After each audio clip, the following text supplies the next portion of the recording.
Glória a Deus, aleluia! A Jesus seja toda a honra e toda a glória. Ele ressuscitou.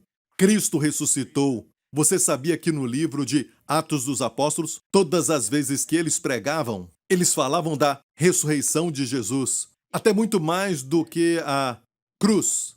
A cruz é muito importante, lógico. Foi onde tudo aconteceu. Foi onde Jesus carregou os nossos pecados e levou as nossas doenças e acabou com todas elas, amém? Mas eles pregavam no livro de Atos, você vai ver todo o registro de uma pregação, você vai ver que a ênfase era na ressurreição do Senhor Jesus Cristo. O que isso tem a ver conosco hoje? A ressurreição de Jesus.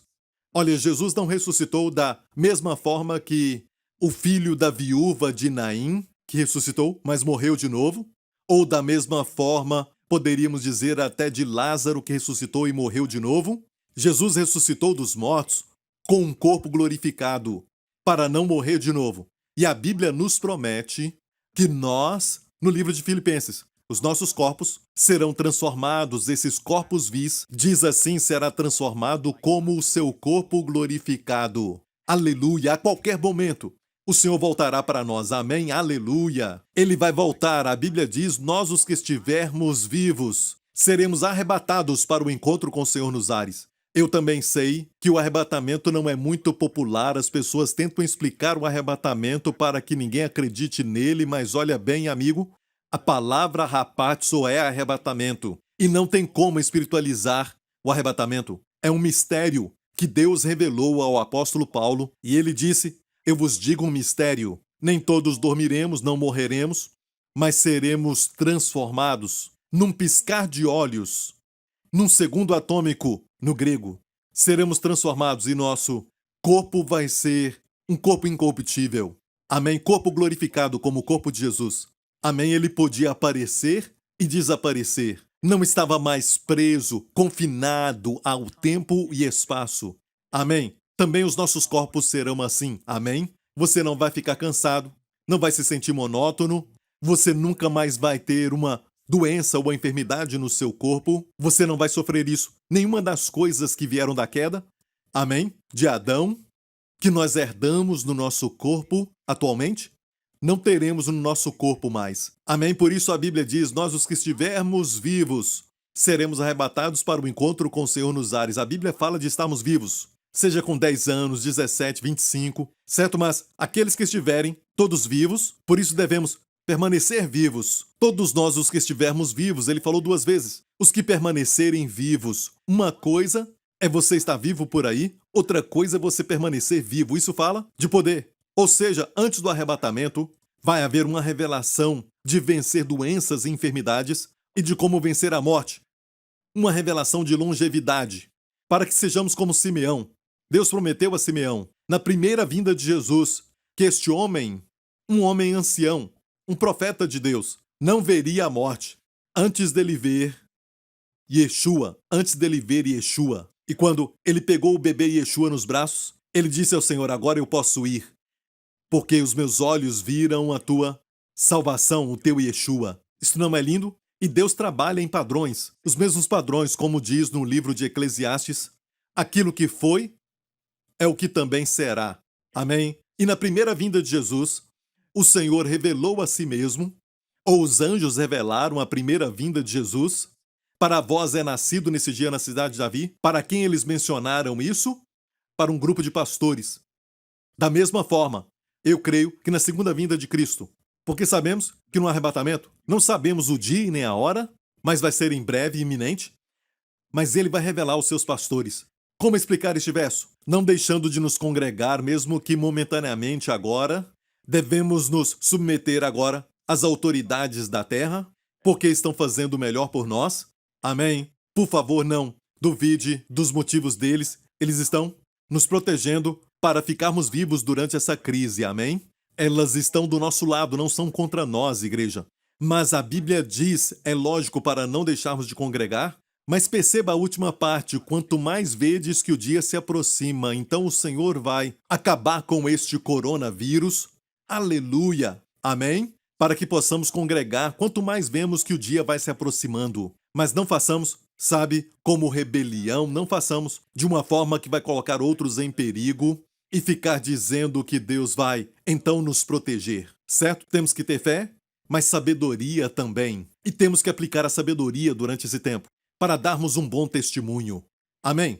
Glória ao nome de Jesus. E amigo, quero falar com você que você pode pensar que esta vida que agora estamos vivendo de quarentena, confinados em casa, é o novo normal. Não, a Bíblia fala claramente em Mateus 24, Jesus falando sobre o fim dos tempos, quando ele voltar. Ele diz, mas daquele dia e hora ninguém sabe, nem os anjos do céu, mas unicamente meu Pai.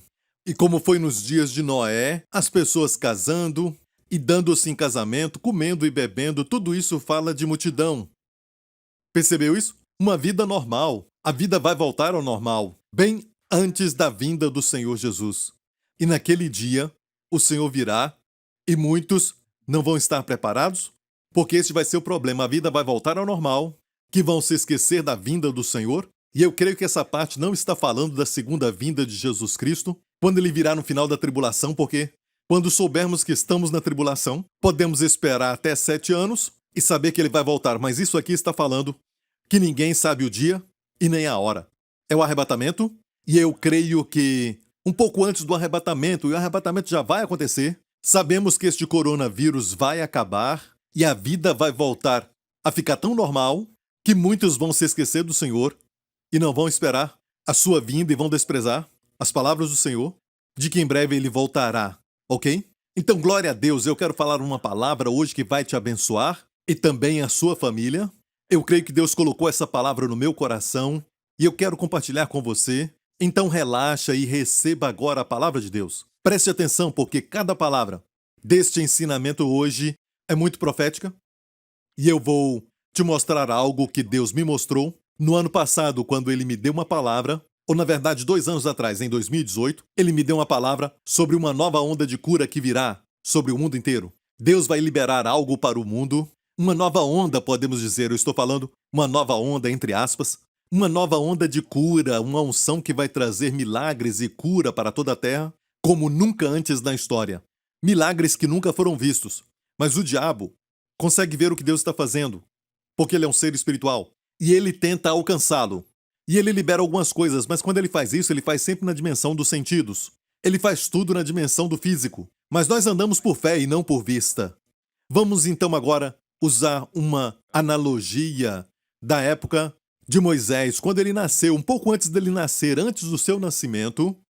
Você vai ver, então, o diabo até instigando aquele faraó para matar todos os bebês judeus, todo filho de judeu. Não foi? Olha, por que isso aconteceu? Porque o diabo sabia que o libertador estava vindo. Então o diabo tentou atrapalhar aquilo que Deus estava fazendo. O mesmo na época de Jesus. O diabo sabia que Jesus tinha nascido, mas o mundo inteiro não sabia disso. O diabo sabia. Deus tinha feito algo primeiro. Deus tinha iniciado algo profundo, algo maravilhoso, algo grande. E o diabo sabia, mas o mundo não sabia. E quando ele nasceu, havia silêncio. Somente os anjos que apareceram aos pastores, dizendo para eles: nasceu hoje na cidade de Davi, não para o mundo inteiro. No palácio de Herodes, a vida era normal, estavam tendo festas, bebendo. Mas, naquela noite, Deus fez algo grande, mas não era visível aos olhos, não era algo que poderiam tocar ou sentir. E é assim que Deus faz as coisas. Mas nós somos tão conscientes da carne, nós somos pessoas que geralmente vemos só a aparência, nos esquecendo que para Deus, aquilo que é visível, até este púlpito, essa mesa aqui, esta cadeira aqui, tudo vai passar, a minha roupa, a minha jaqueta, tudo isso vai passar. Até a minha carne, essa carne que você vê, não é a permanente. Vou receber um corpo glorificado e vou ficar mais bonito ainda. Ok, mas aquilo que você pode ver é temporário. Tudo que é visível é tangível, é temporal. Com Deus, aquilo que é invisível é eterno. Mas nós estamos mais conscientes daquilo que é visível e pensamos que esta é a vida real, que é palpável e também é tangível, mas Deus diz não. As minhas bênçãos são bênçãos espirituais que produzem aquilo que é temporal. Então, a sabedoria não dá para ver, por exemplo, mas Deus te dá sabedoria, a sabedoria te traz aquilo que é físico, o dinheiro. Amém? Amém? Então precisamos da sabedoria de Deus e as bênçãos espirituais, e a Bíblia diz que fomos abençoados com toda sorte de bênçãos nos lugares celestiais em Cristo. Amém? Vamos ler agora o Salmo 91, verso 1 de novo. Diz assim: aquele que habita no esconderijo do Altíssimo, à sombra do Onipotente descansará. Preste atenção, porque este é o verso que é a chave para todas as promessas do Salmo 91. E ele diz: nenhum mal te sucederá, nem praga, como o coronavírus, chegará à sua tenda. E também diz: não temerás o terror noturno, nem a seta que voa de dia, e nem da pestilência que anda na escuridão, e nem a destruição que assola ao meio-dia. 1000 cairão ao teu lado, e 10.000 à tua direita, mas tu não serás atingido. Certamente ele te livrará. Não talvez, certamente ele te livrará do quê? Da peste perniciosa. Estamos vendo uma peste perniciosa agora mesmo. E a Bíblia diz que Deus prometeu para o seu povo, para aqueles que estão no esconderijo do Altíssimo, a sua proteção, a sua libertação. Amém? Precisamos entender esse verso aqui e o que é isso, porque esta é a chave que abre todas as portas para as outras bênçãos e as promessas de proteção do Salmo 91. Precisamos saber o que é o esconderijo do Altíssimo. Diz aqui, aquele que habita no esconderijo. No hebraico, a palavra habita é sentar. Yeshav. E se escreve assim.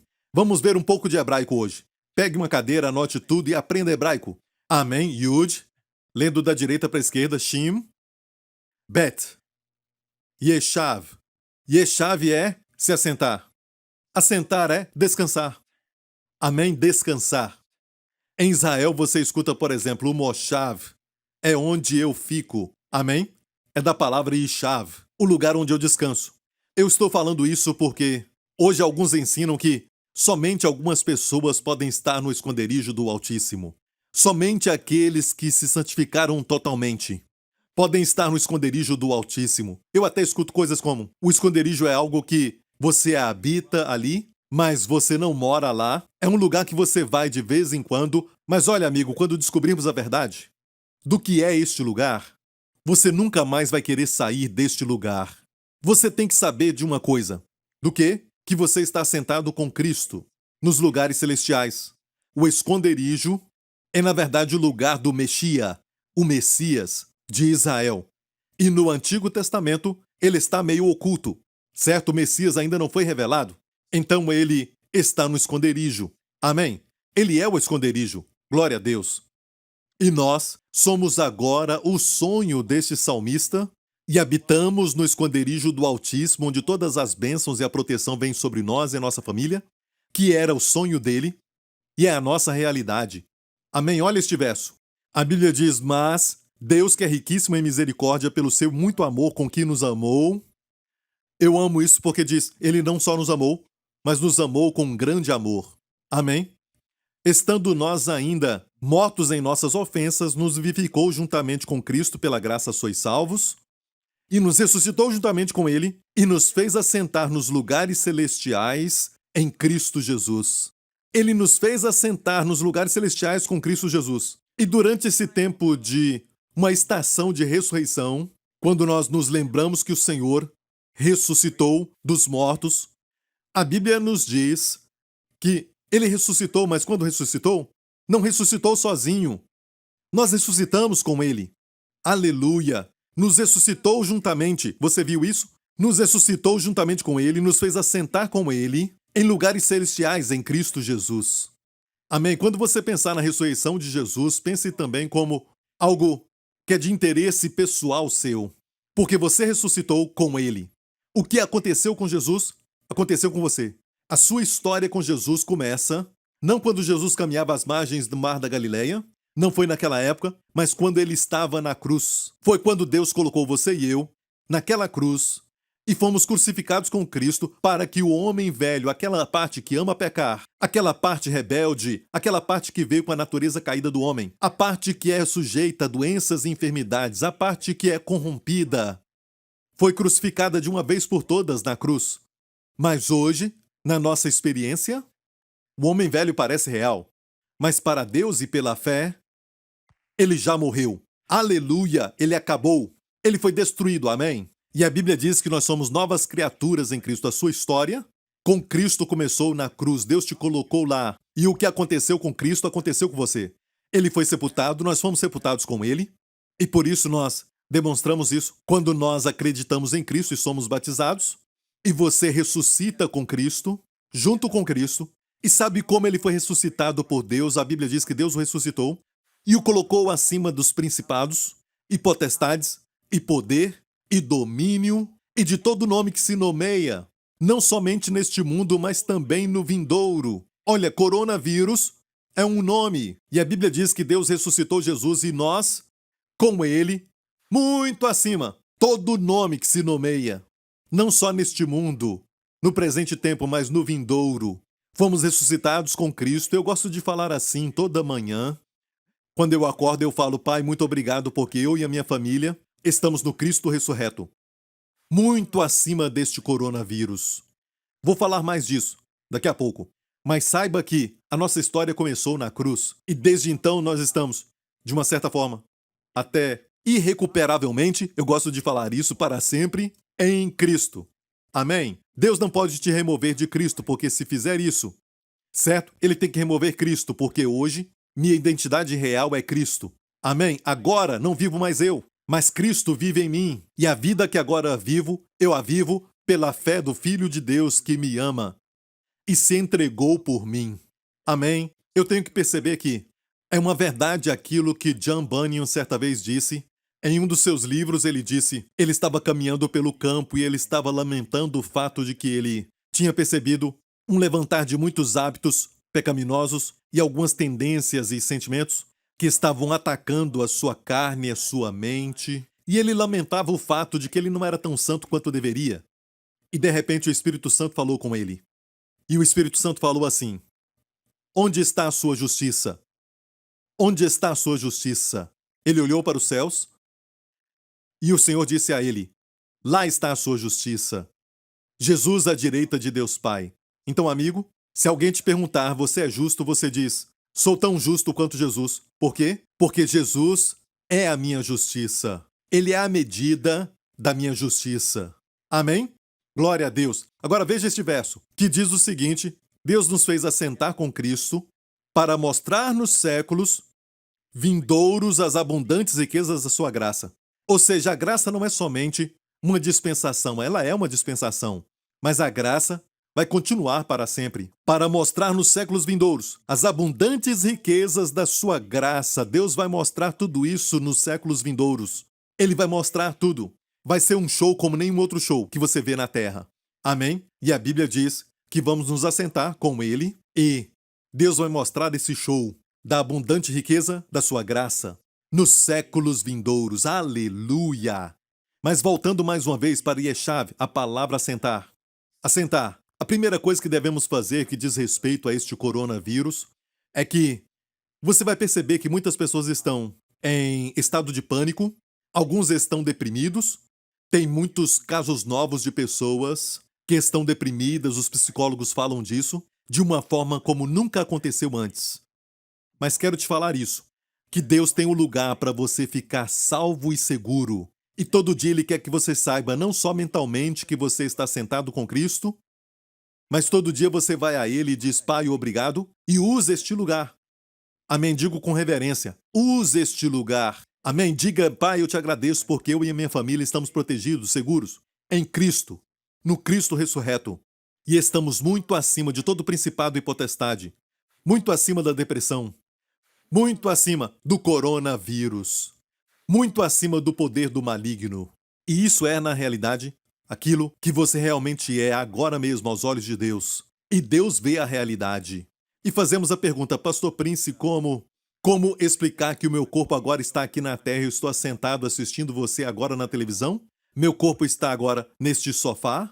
Como você diz que eu estou sentado com Cristo? Bem, amigo, Deus está fora do tempo e do espaço.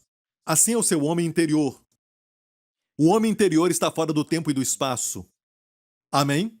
Você não está preso ao tempo, por isso a cruz está fora do tempo e também fora do espaço. Por isso Jesus morreu pelos pecados de todas as pessoas, no Antigo Testamento até chegar em Adão, e também aqueles que nasceram depois dele. Amém? Todos nós nascemos bem depois da era do início da igreja, a igreja que Jesus edificou depois. Amém? Somos a geração do futuro e ele morreu por nós também, porque a cruz está fora do tempo. Amém? E o seu homem interior, até mesmo agora enquanto eu prego, meu homem interior está sentado com Cristo nos lugares celestiais. E você realmente é espírito. Você tem três partes. Três partes. Deus é um Deus triuno. Certo? É a Trindade. Pai, Filho, Espírito Santo, um Deus. Três pessoas distintas em um Deus. Deus nos fez a sua imagem, nós temos três partes. Amém? O nosso ser é um espírito que tem uma alma, mente e moramos em um corpo. Amém? Se o seu coração parar, você vai sair do seu corpo, vai ficar pensando, hey, de quem é este corpo bonito lá embaixo? E é você. Você não vai comunicar com as pessoas que estão nos seus corpos porque você saiu do seu corpo, mas a Bíblia diz que não vamos ficar sem corpo. Amém? Deus ainda vai nos dar um corpo glorificado quando Jesus voltar. Todos aqueles que morreram em Cristo, a Bíblia fala do termo eles que dormiram. Amém? Porque você saiu do seu corpo e vai perceber, até mesmo num acidente, com o seu corpo danificado, mas você vai estar mais vivo, você vai estar mais vivo do que antes. Porque percebemos que este corpo, sabe, não é perfeito e nós nos acostumamos com este corpo que não é perfeito porque estamos neste corpo e acostumamos com ele, acostumamos com as dores, com os sintomas, mas quando sairmos dele, vamos ser ilimitados. Este é o homem interior. Você está sentado com Cristo nos lugares celestiais. Eu quero falar isso para você porque eu gosto de estudar os livros antigos dos judeus que escreveram algo no passado e tem um que é muito interessante, um Targumim de Jonathan, Targumim Yonatan, que foi talvez escrito mais ou menos no 1º século. Ele talvez foi escrito bem perto da época quando Jesus, o nosso Senhor, tinha morrido. Este livro foi escrito, alguns creem que Jonathan, Ben Uziel, filho de Uziel, ele na verdade escreveu as tradições verbais, o que foi compartilhado pelos profetas Malaquias, Zacarias e Ageu. Ele colocou nessa tradução chamada Targum, que é tradução, Jonathan. Eu estou falando isso porque esse Jonathan, o Jonathan, quando traduziu o Provérbios 18, verso 14, vamos ler isso, que diz: o espírito do homem susterá a sua enfermidade, mas ao espírito abatido quem o suportará? E o que é interessante é isso. Quando ele traduziu essa palavra enfermidade, essa palavra aqui, no hebraico, é uma palavra genérica, makelet, que é só doenças. Quando você diz que aquela pessoa está doente, qual doença? É diabetes? Certo? Essa pessoa tem pressão alta? Qual tipo de doença? A palavra doença é uma palavra muito genérica, mas no Targum Yonatan, quando ele traduziu este verso, e eu creio que ele foi preciso, eu creio que essa parte, mas nem todo o escrito de Targum, eu creio que é inspirado por Deus, ok? Alguns são, mas eu creio que muitos deles também são tradições verbais, porque Malaquias, Zacarias e Ageu eram profetas, mesmo sendo profetas menores, eram profetas, amém? São menores por causa do conteúdo, amém? Mas eu creio que esse aqui está exato, sabe por quê? Esse Jonathan fala sobre essa palavra doença, de todas as doenças, ele usou a palavra hebraica, corona. O espírito do homem susterá, corona. O que é a palavra susterá? Essa palavra aqui, às vezes pensamos nela como, sabe, suportar. Sim, a palavra su está ali nesta palavra susterá, mas a palavra hebraica para suster é essa palavra aqui, kul, que quer dizer proteger. Você vê isso no escrito de Gessênio. Não é só suster de suportar, mas também proteger na doença. E por causa daquilo que Jonathan disse no seu Targum, certo? Podemos interpretar como o espírito do homem vai protegê-lo do corona.